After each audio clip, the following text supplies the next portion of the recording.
Welcome back to another episode of Word Safari. You might recall that the last two episodes have been on a particular Latin root, the foc root in Latin, that means something about doing or making. And I called those two episodes Do or Do Not in homage to our little green friend from Star Wars. I decided to give you a third bonus episode here that is related to that particular root in Latin. And I changed up the title a little bit. Instead of calling it Do or Do Not, I'm calling it Day or Day Not. Now, you might be wondering what is going on with that asterisk at the beginning and why the spelling is weird and, what this word is in general. So let me tell you what we're going to be talking about here in this episode. Day, that you can see on your screen, is an Indo-European root. It's a reconstructed root that we believe was a root, a meaning-bearing unit of the Indo-European language that was probably spoken somewhere between 5 and 6,000 years ago. When the Indo-European languages broke up into their daughter languages, that root survived, although it changed its form in most cases, but we can trace back those words to a particular Indo-European root. And we reconstruct this root as having been pronounced something like what you see on your screen. Now, let me tell you that the H is an aspiration. It's an attempt to show that the D was not a regular D, but it was a D pronounced with a puff of air, and that's essentially what the H is supposed to be doing. The E has a line or a macron over it because that was a long E, an A sound in Proto-Indo-European. Those of you who know a little bit of Indo-European might be suspicious as to why there's a long vowel there, and I'll just go ahead and tell you as a little bonus, there used to be another sound at the end of this root, and that sound was a laryngeal. We're not exactly sure what that sounded like. The laryngeal dropped out, lengthened what used to be a short E before it, and made it into a long E. That is getting a little bit into the weeds of Indo-European, but I love Indo-European, so I thought that I would give you that little tidbit. What did this root mean in Indo-European? It meant something about putting, or placing, or setting. That's essentially what this root meant. As you can see, this is a root that you would probably use in your everyday life if you were a speaker of Proto-Indo-European. Now, as I was saying, this sound, this duh sound, and by the way, you can see that a lot of times it gets written with the H small above the D to show that it's not like a separate H sound, but it's simply trying to show some kind of aspiration, which means like some kind of breathiness, all right? So that sound, duh, regularly evolved into the daughter languages. In other words, we know exactly what that sound became in different daughter languages, and we can reconstruct those words conversely back to this sound duh in Indo-European. By the way, the asterisk is there to show you that this is a reconstruction. It's a reconstructed form. The Proto-Indo-Europeans, or the community that spoke that language, never wrote anything down. So we don't have any text from them. We don't have anything, from that time period. We've just been able to reconstruct it, and the asterisk is meant to show that this is a reconstructed form. But honestly, it rests on some pretty solid science. So that's why we are going to go with it.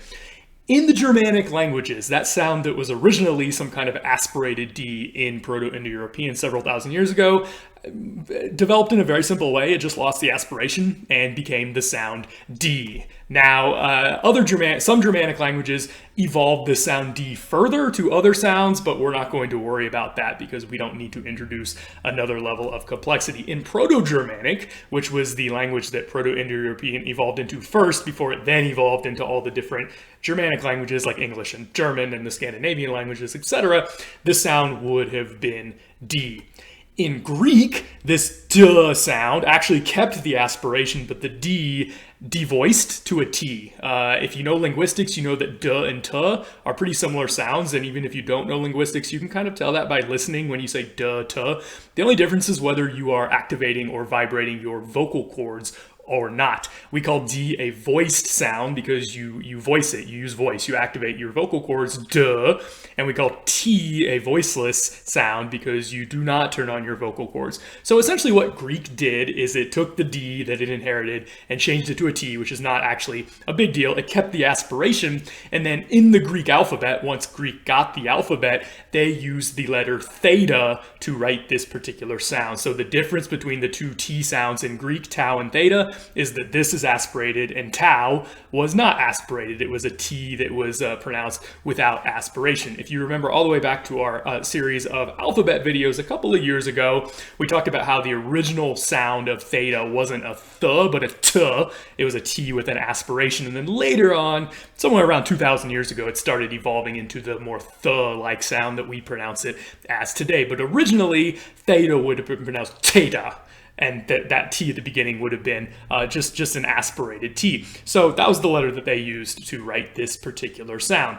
What this means is that when we see a word with a theta in it in Greek, if it is going to match up with a word from a Germanic language, that has to have a D in the same place, in Proto-Germanic at least, and in any daughters that kept that same sound. So this is how historical linguistics works. We sort of figure out these sound laws, and then we see what words might match up once we have figured out these sound laws. To bring in another language that we have just recently been talking about, in Latin, the DH actually sort of took a left turn in a way that you might not expect. If that DH was at the beginning of a word, it didn't become D, it didn't become T with an aspiration. It actually kind of went rogue and became an F. You can kind of see how this might have happened, because if you aspirate something, you're blowing air out of your lips fast, and maybe that would evolve into just a which is a sound that blows air out of your lips pretty quickly. In any case, DH became F, but only at the start of a word in Latin. If that DH was somewhere in the middle of the word, that didn't happen. It actually just became a D, just like in Germanic. So depending on where this sound ended up in the word in Latin, it may have become an F, it may have become a D.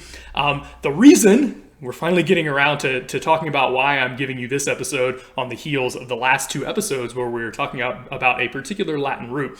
So as you can see now, this particular sound, this F sound in Latin, can at least come from a DH, and as it turns out, the Foc root in Latin that we have been discussing over the past two episodes comes from the De root, and that is why we are following up those two episodes on the Foc root by kind of zooming out a little bit further and looking at not just the Foc root, which we've already spent two episodes discussing, but all of the other words that are related to it, both in Latin and in some of the other Indo-European languages. Basically, words that come from this wider Indo-European root day. So all the Foc words come from the De root, because that DH at the beginning of a word became an F, and then Latin added this K sound at the end of it that we don't need to worry about. In any case, the verbs like facio in Latin that mean do or make come from this Indo-European root that mean to set up. Or to put something somewhere, and you can kind of see how a root that means something about putting something somewhere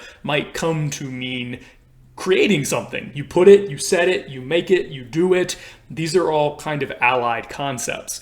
Now, if you look at the sound laws that we were just looking at, we've been talking about how the Foc root in Latin means basically to do or to make in English. You might notice that there's a word in English that may in fact be etymologically related to the Foc root, because if the F in the Foc root comes from a DH sound in Indo-European, and then if we trace it the other way, that DH sound just became a D in the Germanic languages, what word do you think we could get from the root de in Germanic that means something similar to Foc? That's right, we've literally been saying it all along. The word do in English is also believed to have come from the de root in Indo-European. So this has kind of been lurking in the background for the past two episodes, but you have the Latin Foc root, you have the Germanic and modern English word do, and those are actually cognate words. They're not just randomly similar to each other in meaning. They actually come from the same Indo-European word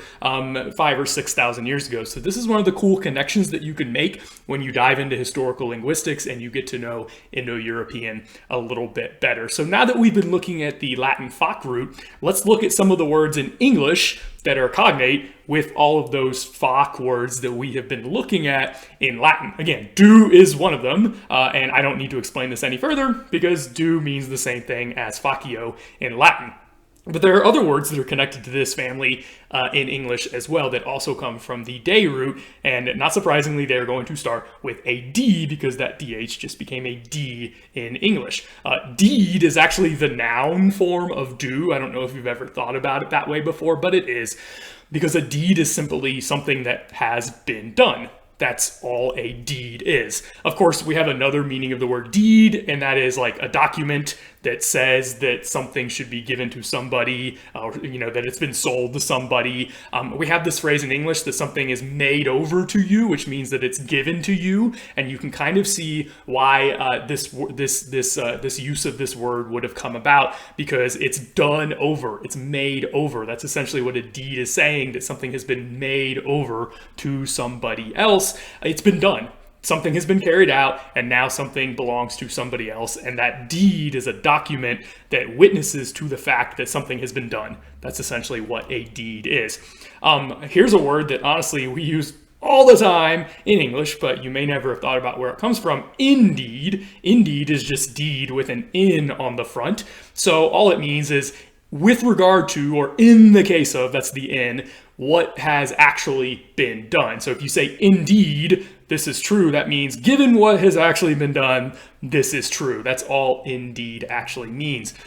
Interestingly, that means that indeed and in fact are very similar phrases semantically and etymologically in English, because in fact just gets the fact part from the Latin fac root that we have been discussing. So in fact means in the case of what has been done, and indeed means in the case of what has been done. The only difference is that in fact comes from Latin. It comes from the Latin version of the day root that turned it into an F that we talked about, and indeed comes from the native Germanic version of the day root that did not turn it into an F and just kept it a D. But other than that, in fact and indeed are pretty similar phrases, and they're kind of long lost cousins that have been separated for 5,000 or 6,000 years, and here we are in English using both of them semi-interchangeably. They don't necessarily mean the exact same thing, but they're both floating around in our language. One of them is our native inheritance from our linguistic Germanic past, and the other is a borrowing from Latin, because we just have so many borrowings from the Latin language. What else do we have in English that comes from the day root? Well, here's a noun that has a D at the beginning that also is connected to the verb do and the day root. That is doom, interestingly enough. The original meaning of doom, going all the way back to Old English, was simply a decision that has been set down or laid down or put down by some kind of authority. So you can see the original meaning of the day root shining through here a little bit more clearly. It's not necessarily about doing, although that is an allied concept, but it's specifically a decision laid down, set down, put down. And again, that is the original meaning of the day root in Indo-European, as we have been talking about. So originally, a doom was a decision. And it was a decision usually by somebody who was in power, although not necessarily. And so a judge would decide a doom for somebody. He would make a decision. That's essentially what that meant. He would make a judgment. From there, the semantics evolved in kind of a more negative direction, to the point that we, use this word doom today. It's not a neutral term. I probably don't need to tell you this in English today. When you say doom, you don't mean like, oh yeah, like something good is going to happen. No, you mean bad things are going to happen, probably. Like you're doomed, which means that decisions have been made or events have conspired in such a way that things are going downhill for you. So once it came to mean a judgment, it then came to mean your fate after you have been judged. And generally speaking, this was not a good thing. You were judged, by a judge for having, committed a crime or done something else. So your doom was some kind of punishment. And this is where we get the modern meaning of the word doom as something negative that's coming at you in the future. But the original meaning was a little more neutral. It wasn't originally as negative as it later came to be. The verb form of the word doom is actually deem, and this goes all the way back to the original meaning of the word doom that meant to lay down a judgment of some kind. So if you deem something, to be the case, that means you're laying down a judgment. You're putting down your opinion. That's what it means to deem. And there's some really cool phonology here in Old English that explains why the two O's in doom became the two E's in deem. And we unfortunately don't have time to go into that, but it's some more cool sound laws that go all the way back to Old English that explain that difference in vowels and why they actually kind of make sense in the Old English phonological and morphological system. But originally, deem was just the verb of doom. It means to pronounce a doom. It means to pronounce a judgment. It means to form an opinion or make a decision. That's what it means when you deem something to be the case. And then finally, we have a noun suffix that we usually pronounce dumb, and we don't stress it, so we don't pronounce it dumb, we pronounce it dumb because it's at the end of words, like wisdom, for instance. But originally, this was actually an independent word that was the same word as the word doom, and then it got shortened a little bit and de-stressed when it was sort of put on the end of words and made into a suffix. So basically, this suffix means the state of X. It's basically when X, whatever the first part of the word is, has been set down or set up or established or something like that. One of the words that we still have today that has dumb at the end of it is wisdom, and this is actually an Old English construction that goes all the way back to Old English times, wisdom, which meant the state of being wise. That's all that originally meant. It meant the wiseness being put down or set up or whatever. That's essentially what this word originally meant, and then it kind of evolved into being a suffix that we still have floating around today, at least on some words, and we all recognize it. So this is also cognate with the verb to do in English, and it comes from the day root going all the way back to Indo-European. So those are some instances of day floating around in English that come from our Germanic past. In other words, we didn't borrow those from Latin or Greek or anybody else. We inherited them through a natural process of inheritance and derivation. However, there are also some other words, a few other words that we get from the day root in Latin, other than all the FOC words that we already talked about. So we're not going to cover those again. So if you want to know about all of the words in English that we get from the FOC root in Latin, we have spent 2 episodes already covering those, so go back and watch those too. But there are a few other instances of the day root in Latin that have given us some borrowings from Latin that are also connected to the day root, and in this case they are words that didn't have the DH at the beginning, but they actually had them in the middle of the word because there was some preposition or preverb that was put on to the day root. And if you remember the sound laws that we were talking about toward the beginning of the episode, that means that the DH did not become an F, it just became a D. So these are not going to look like the FOC root, but they are going to come from the day root nonetheless. Here's a word that we use all the time, especially in, science class and things like that. Abdomen. Abdomen is from a Latin word that is made up of 3 parts. Ob, which means away from. This is one of these preverbs or prepositions that we talked about in that lengthy series when we were talking about different preverbs and prepositions in Latin and Greek. So ob means away from. The do in the middle is actually what's left of the day root. So something is being put away from, and then the men is actually just a noun suffix in Latin, and we don't really need to worry about that. So literally, the abdomen is that which is put away or hidden. That's what an abdomen is. And this was probably used to refer originally to the contents of the lower torso. In other words, what's in your belly, your gut, your stomach, everything that's in there, your intestines, your liver, your kidneys, all of those organs that are in there that are doing very important things are hopefully not obvious. Hopefully they are not sticking out. Hopefully they are not projecting from your body. They are hidden away in there in the middle of your body. And that is apparently why the name abdomen was applied to that particular part of your body, because there's a bunch of stuff that's hidden away in there, but is nonetheless very important. We use the word condiment quite a bit, especially when we're eating things that need ketchup or mustard or relish or mayonnaise or one of these other things that we often use as condiments. This also comes from Latin, the preverb con, which means together with, and then the de is the day root there that means put, and then the ment is another noun suffix. So literally, a condiment is just something that gets put together with something else, which makes perfect sense because condiments are things you put together with something else. Most people don't just sit there with a bottle of ketchup and eat it by itself. Rather, they put some ketchup on their plate to dip their hot dog or their hamburger or their french fries or whatever it is they are eating in. So that's a great name for ketchup, a condiment. It's something that goes together or gets put together with something else. And that's literally what that means. Abscond is another great word from the Latin day root that is actually not straight from the foc root because it has a D instead of an F because the DH sound got caught in the middle of a word instead of at the beginning of a word very early on in the process. This one's interesting because it actually has two Latin preverbs on the front, and they're the two that we just saw in these two words, abdomen and condiment. So if you abscond, that means you're running away, kind of secretly maybe.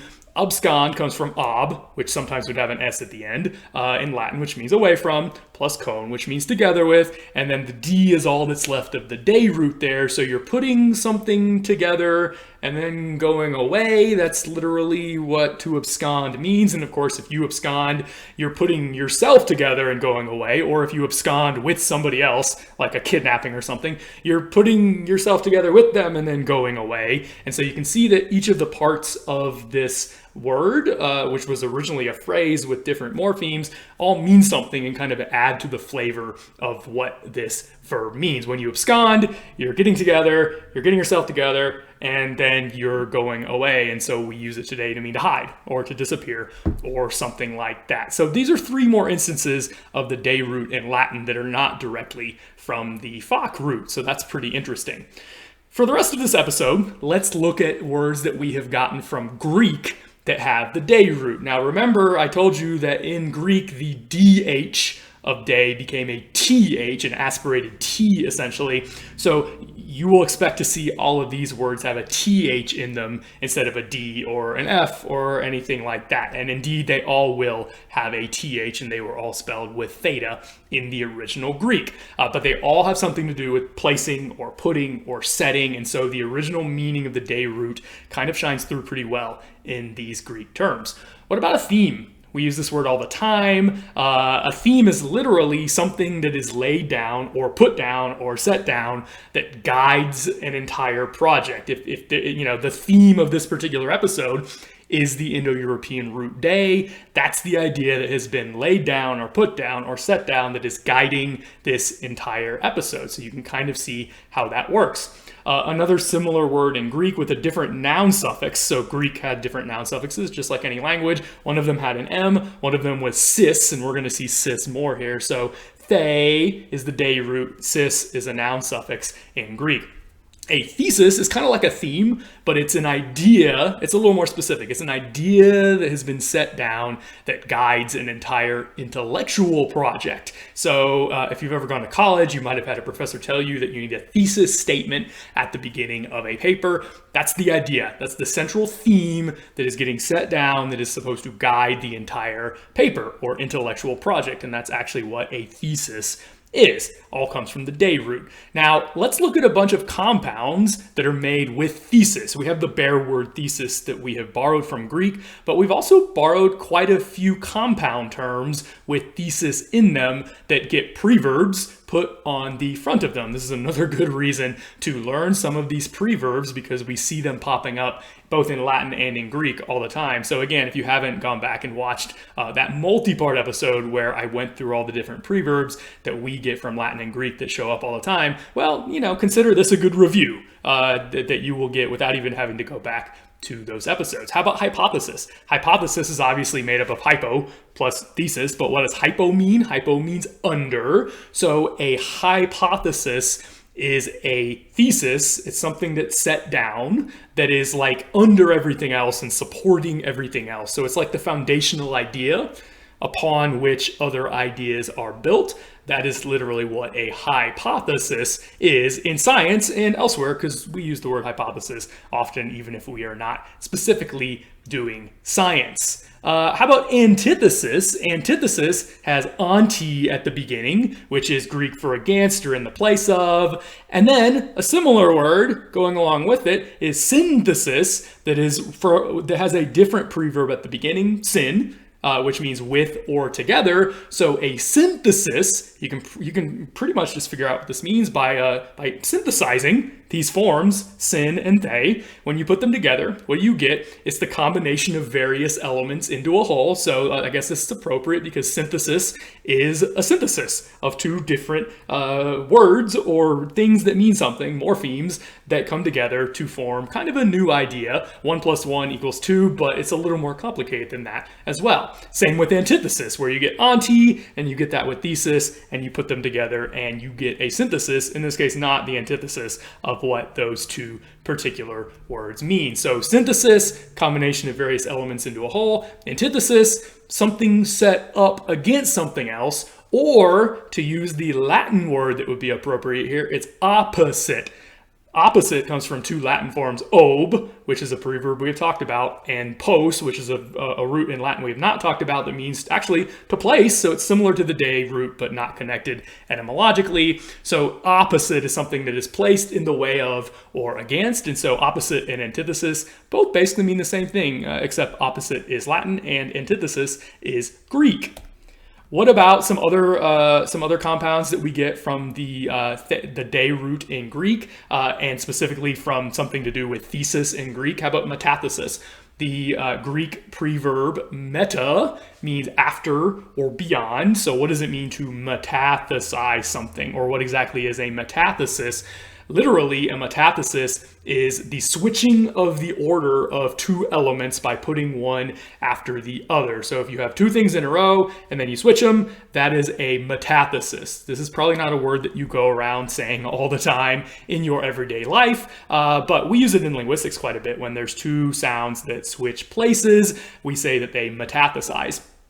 Here's one that you probably are familiar with, at least from grammar and from punctuation. You probably all know what parentheses are. The singular of parentheses is parenthesis, which is what you see on your screen, but the es at the end just makes it plural, so we're still talking about the same word. You can see thesis there at the end of parenthesis, but what is the par end part doing? This one actually has two preverbs at the beginning, para, which means next to or beside, and en, which just means in. So a parenthesis is literally something put, that's the they part, in, that's the end part, next to or beside, that's the par part. So when you synthesize all of these different elements, you get a parenthesis. It's something that gets put in, and it's next to something. It's not necessarily mixed into something. We use the grammatical, form parentheses, or the button on your keyboard that are parentheses. That at least on my keyboard are above the 9 and the 0. Parentheses are these things that look like this that enable you to put a separate idea in next to another idea. It doesn't mix in. You have these parentheses that keep it apart, but you're putting something else in. The adjective form of parentheses is parenthetical, so you might make a parenthetical comment. If I make a parenthetical comment or a parenthetical statement, it's something that isn't necessarily going with the main flow of whatever I'm talking about. It's something separate that I want to kind of just throw in there and then go back to whatever it is that I was originally discussing. So that's what the adjective parenthetical means and how it's connected to parentheses, those buttons on your keyboard that you are familiar with. Some more words that we get in English that have this thesis thing going on, but with a preverb that changes the meaning somewhat. A prosthesis. Pros in Greek means on or onto or something like that. So you can guess that a prosthesis is literally just something placed on or added to something else. That's all a prosthesis is. The adjective form of this is prosthetic, and so we probably use this word the most often when we talk about prosthetic limbs. If somebody has had a leg or an arm or part of a leg or an arm amputated, you may be able to get a prosthetic limb. And prosthetic sounds like a really fancy word until you break it down in Greek, and all it means is a limb that's being added on to the rest of your body. That's literally all it means to have a prosthetic limb. How about epithet? We use the word epithet every once in a while.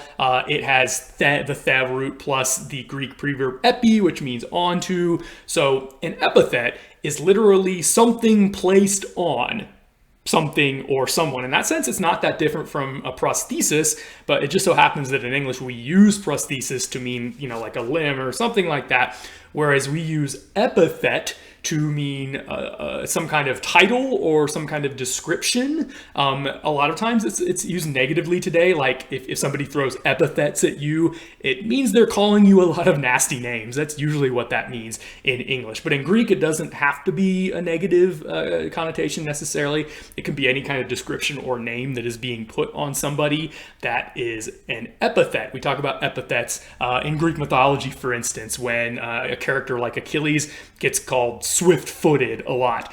We call that an epithet because it's a title that gets applied to Achilles pretty consistently throughout the literature. And in that case, obviously, it's not an insult. I mean, there were some people who wanted to insult Achilles, but that wasn't one of the insults.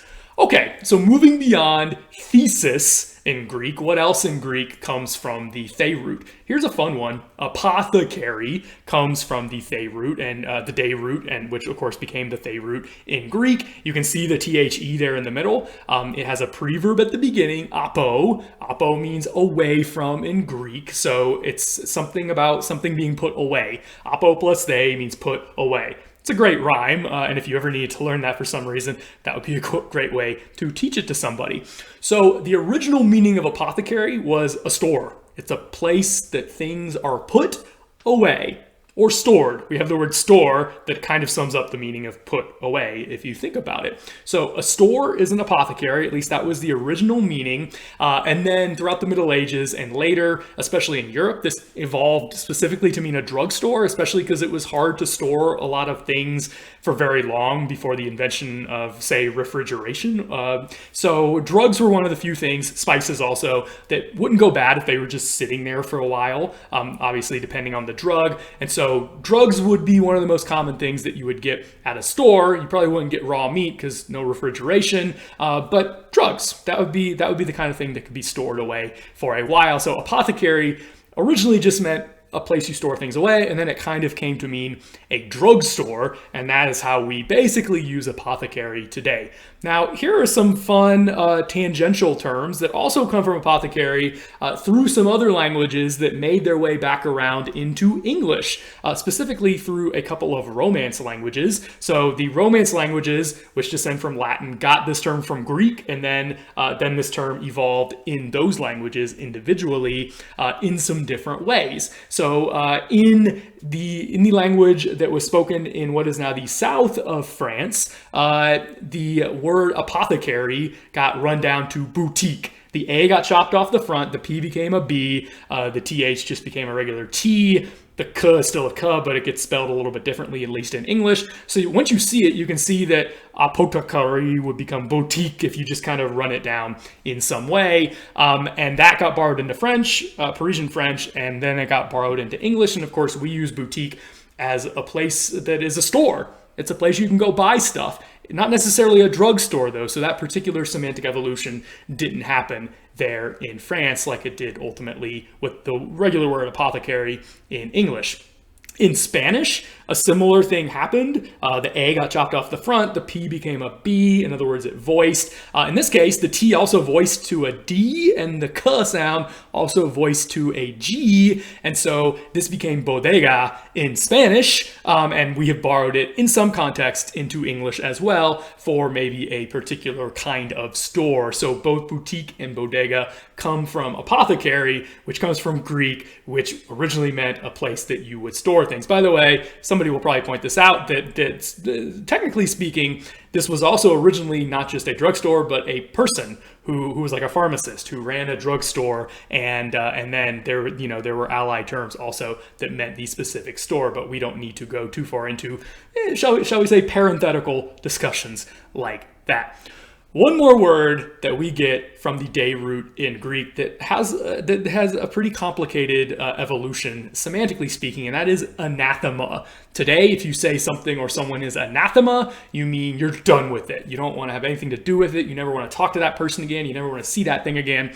That's essentially what anathema means. But originally, it was a pretty simple term that came from the Dhe root, to mean put in Greek, plus the Greek preposition or preverb ana, which means up. So originally an anathema, and that ma was just a noun suffix. So originally it was something that you lay up or store up or give. And specifically the Greeks used it in a very particular context. They would use the noun anathema to mean an offering, something that you give to a particular deity whom you are worshiping. As you can imagine, and as you probably know, if you know anything about ancient Mediterranean religion, you would be expected to go to the temple of whatever god it was that you were worshiping and give them stuff, give them offerings, bring them animals, sacrifices, whatever. Anathema was oftentimes used in Greek, not just for the sacrifices, but for things that would last a little bit longer, like if you gave a statue or if you gave some gold or some money to the gods, that might be an anathema. It's something that you put up to the gods. You give it to them, you bring it to their sanctuary, and then it gets stored there. It might get put on display. This wouldn't be that uncommon for temples and shrines to put anathemata, that was the plural, on display to show all the gifts that they had been given, and they would be around their sanctuary. Now, as you can probably guess, you weren't supposed to take these things back. If you chose to give something to a particular god or deity that you believed in, it would be considered more than a little bit rude to later go and say, hey, I want that back. I need that offering back or whatever. You were not allowed to do that. Not only that, but if you chose to do so, the community might reject that particular thing and even reject you as being cursed, because the idea was that the god in question would not be amused that you took his or her offering back, and then he or she would curse that thing and would make it cause trouble for you, and then you would cause trouble for your neighbors because there's trouble in your life. And so this is where the idea of anathema being a curse kind of comes into play. It's something or someone under a curse if it's taken back and you go and try to get it back from the particular god that you gave it to, because they are going to be upset if you try to do that. And then it evolved further and closer to the modern meaning of anathema as not just a thing, but a person who is completely rejected by the community. If you say something is anathema today, like I said, you're saying it's cursed, you're saying you don't want anything to do with it, and it's a big problem, right? This is a very loaded word today, even by New Testament times. When this word appears in the New Testament, it already is starting to take on some of these connotations, but originally in Greek, the etymological term is not necessarily negative. Actually, it's kind of positive. It's a gift. It's something that you lay up in a temple or a shrine to a particular god. And the Greeks, certainly in the classical era, were still using it this way commonly if you go read some of the Greek literature from, say, the 5th century BC. Okay, that's all we're going to talk about today. Those are some other words we have in English from this one Indo-European root, the Dhe root. I think it's really fun to look at a particular Indo-European root and see all the different things that we get from it. But that doesn't mean that I've necessarily given you everything that comes from the Dhe root. So can you come up with anything else? Go ahead and comment below if you can, and I will see you next time.